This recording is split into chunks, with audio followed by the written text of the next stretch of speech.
इस समय आप देख रहे हैं YouTube टीवी। नमस्कार। वैसे तो मैं अनेकों प्रकार के कार्यक्रम दर्शकों आपके समक्ष पेश करता रहा हूँ, कर रहा हूँ, जब तक जीऊँगा तब तक करता भी रहूँगा। लेकिन आज मैं एक ऐसा कार्यक्रम आपके समक्ष लेकर आया हूँ कि जो हमारा भिवानी शहर है, यहाँ पर वैसे तो बहुत बड़े बड़े राजनीतिक व्यक्तित्व हुए, राजनीति के दिग्गज हुए, लेकिन ये बहुत बड़े दुख की बात है, बहुत दुखद बात है कि भिवानी के अंदर रोजगार के साधन नहीं बन पाए और न ही पनप पाए। भिवानी में अनेकों ऐसे व्यक्तित्व हैं जो बहुत कुछ जीवन में करना चाहते हैं, बनना चाहते हैं, लेकिन उनके लिए यहाँ कोई स्कोप नहीं है। मैं भी अपने जीवन में 10 साल मुंबई जैसे शहर में रहा। कुछ हालात, कुछ परिस्थितियाँ ऐसी हो गई कि आज वापस इस सूखे जोड़ में, इस सूखे तालाब में आना पड़ा। तो मैं आपका परिचय आज एक ऐसे शख्स से करवाने जा रहा हूँ जो भिवानी के गांव से जुड़ा हुआ है और जिसने बेंगलोर में जाकर वहाँ पर कारोबार किया। न केवल अपने आप को स्थापित किया, बल्कि अपने परिवार को और अपने गांव वालों को, अपने परिचितों को भी वहाँ पर स्थापित किया। और ऐसे ही अनेकों व्यक्तित्व हैं भिवानी में जो यहाँ से बड़ी ही दीन दुखी हालत में बाहर गए और वहाँ पर उन्होंने अपना साम्राज्य स्थापित किया और दूसरों को भी रोजगार के अवसर उपलब्ध करवाए। तो आइए मैं आपकी मुलाकात करवाता हूँ श्री सुरेंद्र शर्मा जी से, जो पोकरवास गांव के रहने वाले हैं और वर्तमान में बेंगलोर में ट्रांसपोर्ट का कार्य करते हैं।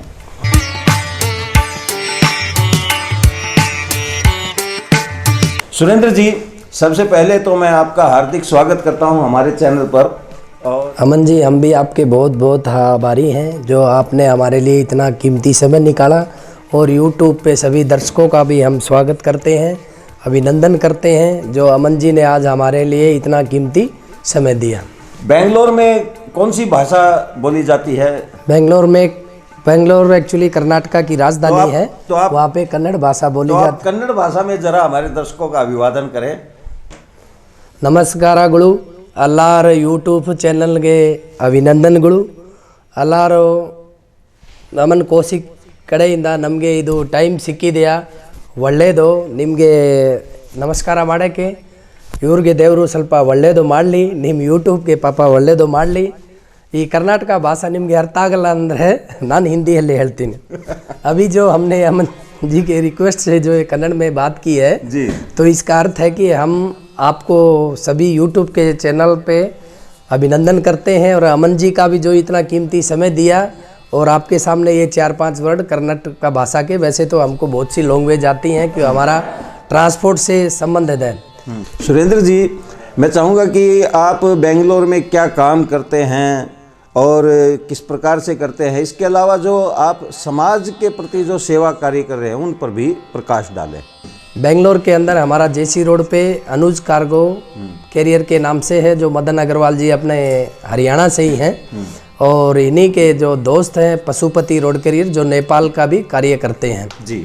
और अभी जो आपने देखा होगा लॉकडाउन के समय में लोगों को बहुत सी तकलीफ़ें थी, लेकिन जहाँ तक हमारा सहयोग हुआ ड्राइवर भाइयों के लिए मेडिसिन, खाना, सारी सुविधा की थी। जो होटल रास्ते में 10-10 किलोमीटर पे बंद हो रहे थे उनको भी दोबारा रिक्वेस्ट करके चालू करवाया। वहाँ पे हमने प्रशासन से परमिशन ली और हमारे जो सेठ हैं आज ऑल ओवर इंडिया जो अध्यक्ष है, और हमारे जो प्रकाश Pandey ji Karnataka good transport association के अध्यक्ष हैं।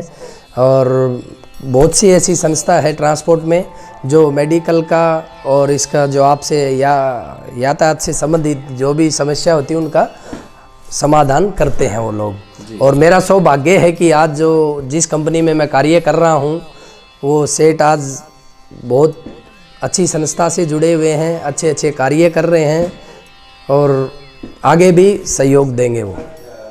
अब मैं ये चाहता हूँ कि जब आप पोकरवास से बेंगलोर गए थे तो वहाँ पर आपको किन किन प्रकार की और कैसी कैसी कठिनाइयों का सामना करना पड़ा, आपने अपने आप को कैसे स्थापित किया और अब तक आपने कितने लोगों को अपने साथ जोड़ा है, मैं चाहूँगा इस पर भी आप प्रकाश डालें ताकि हमारे जो दूसरे भाई बहन हैं, जो स्थापित भाई बहन हैं, वो भी दूसरों के लिए थोड़ा बहुत कुछ करें। कौशिक जी देखिए, अगर इंसान कोई भी नया काम करता है तो कठिनाई पहले आती है, जाहिर है। जैसे आप लगा लो अपना हरियाणा भाषा, वहाँ इस भाषा की बहुत सी कठिनाई थी, हमको ना कन्नड़ आती थी, वहाँ पे कन्नड़, तमिल, तेलुगु और मलयालम, अच्छा, 5 भाषाएं बोली जाती है और साथ में इंग्लिश। अच्छा, जो कि मैं इंग्लिश को आज तक कभी भी ऐसा सोचा नहीं, क्योंकि जब हमारे देश में ही इतनी भाषा बोली जाती हैं तो मैं चाहे वो अफसर हो, चाहे मेरा सेठ हो, चाहे वो कंपनी का एमडी हो, चाहे कुछ भी हो, तो उसके सामने एक ही रिक्वेस्ट करता हूँ, सर आप अपनी भाषा में आइए। आप कहीं से बिलोंग कर रहे हैं, हरियाणा, राजस्थान, पंजाब, तेलुगु, मलयालम, पंजाबी जो भी है, तो आप अपनी भाषा में आइए, हम उसमें आपसे वार्तालाप करेंगे। तो सबसे पहले तो वहाँ पे हमको कन्नड़ भाषा से प्रॉब्लम हुई, फिर वहाँ का खान पान, यहाँ मिलती बाजरे की रोटी, दही, वहाँ पे वो मिलता है खाली चावल, तो सेट नहीं हो पाया। लेकिन धीरे धीरे हमारे पापा भी वहीं थे, चाचा जी भी वहीं थे, तो हमको इतनी ज़्यादा परेशानी नहीं हुई। लेकिन नए बच्चे जाते थे, उनको परेशानियां बहुत थी, तो उनके साथ में मिल के 1-2 घंटा उनको टाइम देते थे। और मैं 14 साल प्रकाश पार्सल सर्विस में एक अपना गोडाउन इंचार्ज की ड्यूटी थी मेरी, वहाँ पे जो भी नया लड़का जाता तो काम वहीं पे सिखाना पड़ता था मेरे को। तो आज कोई होम लॉजिस्टिक में है, कोई टीसीआई में है, कोई प्रकाश पार्सल सर्विस में ही है, तो बहुत अच्छी पोस्टों पे हैं। तो आज वो सब लोग मेरे को बहुत धन्यवाद बोलते हैं। वो तो मेरा सौभाग्य था कि मेरे आज शिष्य इतने आगे बढ़ के कार्य कर रहे हैं, तो अपना नाम हो रहा है, वो सब माता पिता की देन है। भी उन्होंने एक ही सिखाया, अगर आपने कामयाब होना है तो दूसरे को भी कामयाब कर। कितने लड़कों को आपने वहाँ सेट कर दिया? कम से कम 100-150 बच्चे, 150 आसाम, गुवाहाटी और नेपाल तक भी 2-3 बच्चे मेरे ट्रेनिंग के अब पहुँच रहे हैं। भिवानी डिस्ट्रिक्ट से भी हैं, राजस्थान से भी हैं, पंजाब से भी हैं, यूपी बिहार से ज़्यादा हैं। यूपी बिहार से ज़्यादा? हाँ, यूपी बिहार से बच्चे ज़्यादा, क्योंकि अपने हरियाणा में क्या था उस टाइम, 10वीं पास करी और भाग जाते थे। यूपी बिहार वाले क्या थोड़ा पढ़े लिखे रहते हैं, तो उनको कंप्यूटर की नॉलेज, बोलना चालना, अभी तो अपना हरियाणा में भी बहुत सुधार हुआ है भाषा का, हिंदी बोलते हैं, इंग्लिश भी बोलते हैं। चलो इसके लिए भी बहुत बहुत धन्यवाद गवर्नमेंट का, भाई जो इतनी बढ़िया संस्था को चला रहे हैं, आगे बढ़ा रहे हैं। तो अभी तो हरियाणा में भी रोजगार और बढ़ेंगे। हाँ जी, और ट्रांसपोर्ट का भी बहुत बढ़ेगा। अभी बड़ी बड़ी इंडस्ट्रीज आ रही, जैसे अभी हम हिसार में एक प्लांट लगवा रहे हैं, पावर प्लांट, इसका सोलार का, जिसकी कम से कम 150-200 गाड़ी तो मैं ही भिजवा चुका हूँ वहाँ से, हजीरा से, गुजरात से। अच्छा जी। जब ये प्लांट रेडी हो जाएगा तो बहुत से बच्चों को वहाँ पे कार्य करने का समय मिलेगा और अच्छे लड़के वहाँ पे काम करेंगे। जी सुरेंद्र जी, वहाँ पर वर्तमान में मतलब कैसा जीवन है बेंगलोर का, और अपने जो लोग हैं वो कितने वहाँ पर सही तरीके से रह रहे हैं या नहीं रह पा रहे हैं, और वहाँ पर जो स्थानीय जो समस्याएं हैं, मैं चाहूँगा थोड़ा सा उनके बारे में भी बताएं, ताकि जो दूसरे बच्चे वहाँ जाकर के काम करना चाहते हैं उनका मनोबल बढ़ सके, उनको जानकारियाँ प्राप्त हो सके। अभी ऐसा है, हिंदुस्तान के अंदर आपको कहीं भी कोई तकलीफ नहीं होएगी। ये था भ्रम खाली जब कांग्रेस गवर्नमेंट थी उस टाइम। अभी हमारा सौभाग्य है जो मोदी जी के कार्यकाल में अपना देश आगे बढ़ रहा है।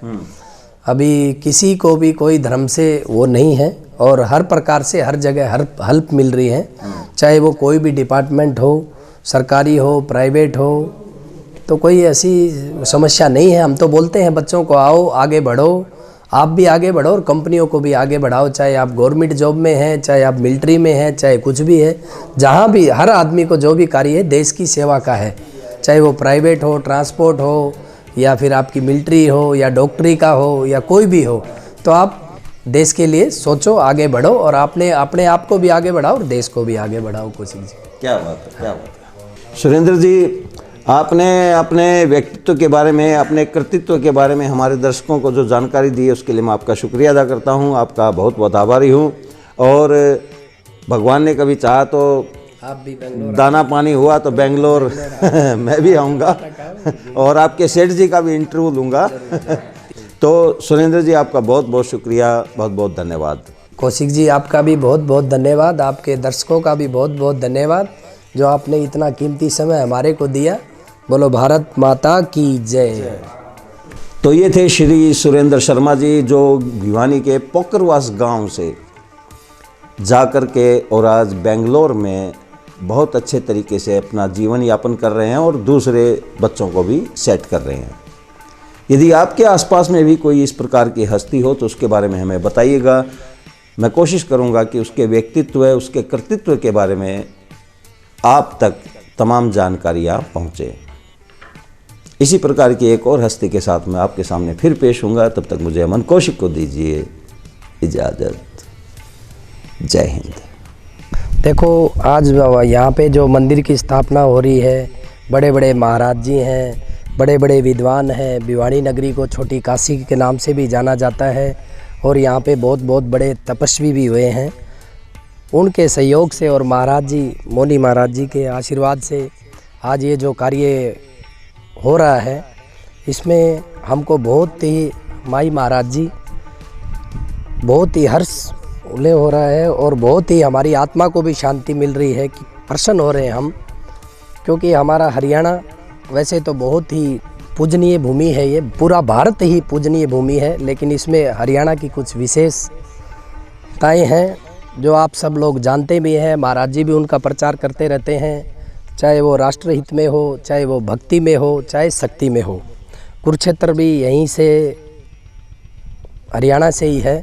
वहाँ पे हर आदमी आके आज माथा टेकता है, क्योंकि हर जगह जो कार्य सफल होते हैं वो हरियाणा से ही, हरियाणा की ही देन है। और भारत माता की जो मंदिर बनने जा रहा है, ये बहुत ही खुशी की बात है। आज जो हमारा भारत है, इनके लिए ये बहुत ज़रूरी था। राजनीति लगा लो, चाहे उसमें भक्ति लगा लो, शक्ति लगा लो, कुछ भी लगा लो, इनके लिए हम बहुत आभारी हैं महाराज जी का, जो इन्होंने इतना बड़ा संकल्प लिया और ये कार्य पूर्ण होने जा रहा है। यहाँ पे बड़े बड़े महात्मा भी आएंगे, बड़े बड़े साधु भी आएंगे, बड़े बड़े नेता भी आएंगे। और भिवानी काशी नगरी का बहुत बहुत धन्यवाद जो यहाँ पे भूमि पूजन करवाया और जो मंदिर की अब स्थापना होने जा रही है। और जहाँ तक हो सके हर धर्म के आदमी को इसमें सहयोग करना चाहिए और भारत माता का जो मंदिर बन रहा है उसके एक बार दर्शन करने चाहिए, अपनी परिक्रमा लगानी चाहिए। मेरा गांव पोकरवास है, भिवानी डिस्ट्रिक्ट में ही। छोटी काशी से हम बहुत आभारी हैं। जो भिवानी डिस्ट्रिक्ट हमारी छोटी काशी है, उसी में हमारा गांव पड़ता है पोकरवास। और मैं फ़िलहाल रहता हूं बेंगलोर। हमारा अनुज कार्गो ट्रांसपोर्ट है। हमारे जो सेठ जी हैं वो ऑल ओवर इंडिया के अध्यक्ष हैं, चेयरमैन हैं श्री मदन अग्रवाल जी, रतन सिंगल जी। और जहाँ तक हमारी कोशिश यही रहेगी कि जो भी हमारे से जितना भी सहयोग हो सकेगा हम सहयोग करेंगे। और सभी से प्रार्थना करता हूँ आप लोग भी अपना सहयोग दें। बोलो भारत माता की जय। जी, सबसे पहले तो मैं इन संतों के श्री चरणों में जो है मेरा चरण बंदन।